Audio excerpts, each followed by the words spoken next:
नमस्कार विद्यार्थियों, आज हम कक्षा 10वीं विषय हिंदी काव्यखंड में पाठ 3 सवेया कवित पढ़ने जा रहे हैं, जिसके कवि देव जी हैं, जिनका की वास्तविक नाम देवदत्त द्विवेदी है।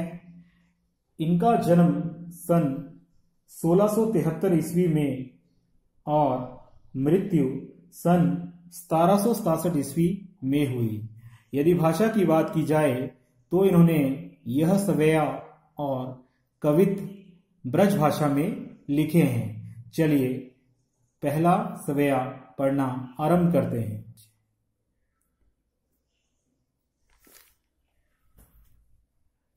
चलिए पहला सवेया आरंभ करते हैं।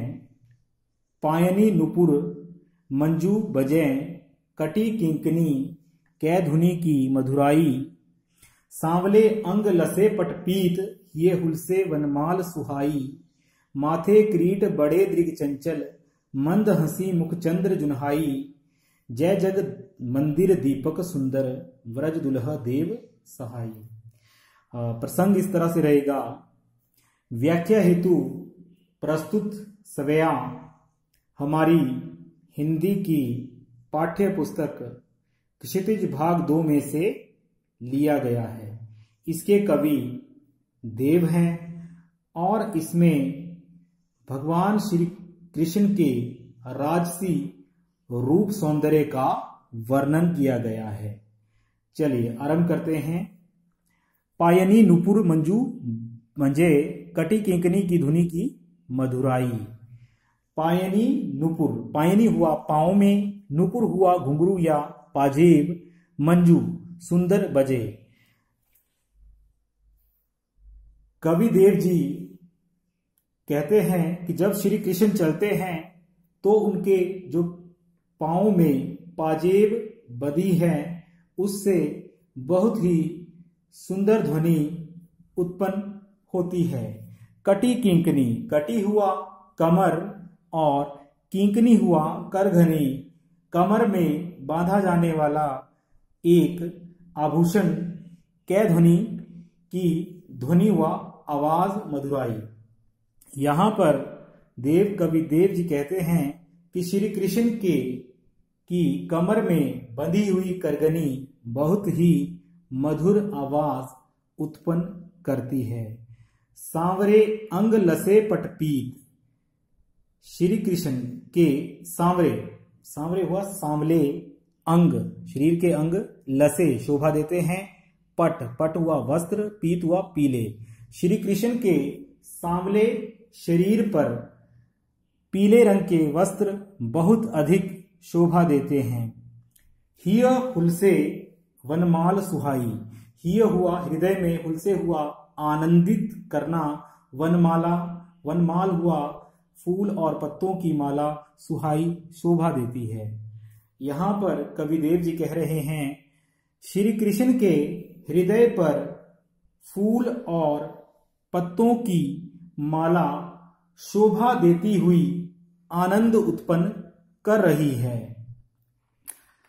माथे किरीट हुआ मुकुट, बड़े दृग हुआ बड़े नेत्र या नयन, चंचलता से भरे हुए।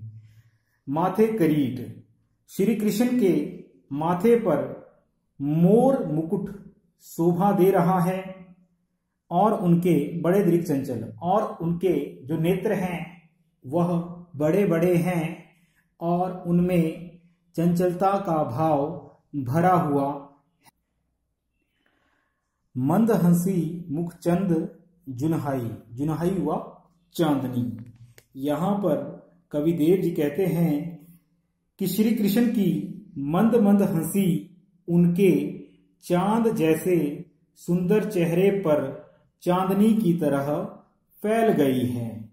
जे जग मंदिर दीपक सुंदर, जय हो, जग हुआ संसार, मंदिर और दीपक सुंदर, कि भगवान श्री कृष्ण इस संसार रूपी मंदिर में दीपक के समान उजाला कर रहे हैं। उनकी जय हो। सुंदर श्री व्रज दुल्ह देव सहाई। यहां पर श्री व्रज दुल्ह, दुल्हा का अर्थ होता है दुल्हा, लेकिन यहां पर एक और अर्थ आता है स्वामी। सुंदर ब्रज के स्वामी सहाई, सदा देव जैसे भक्तों की सहायता करते हैं। कहने का भाव है कि जो श्री कृष्ण हैं वे देव जैसे जितने भी भक्त हैं उनकी सदा से ही सहायता करते आए हैं। इस स्वय में विशेष में 3 बातें आ जाएंगी। पहला है कि भाषा ब्रज, यहां पर पहला हो गया ब्रज भाषा का प्रयोग हुआ है। दूसरा हो गया इसमें अनुप्रास और रूपक अलंकारों का सुंदर प्रयोग हुआ है। और तीसरा यहां पर है कि इस स्वय में श्री कृष्ण के राजसी रूप सौंदर्य का वर्णन किया गया है। धन्यवाद।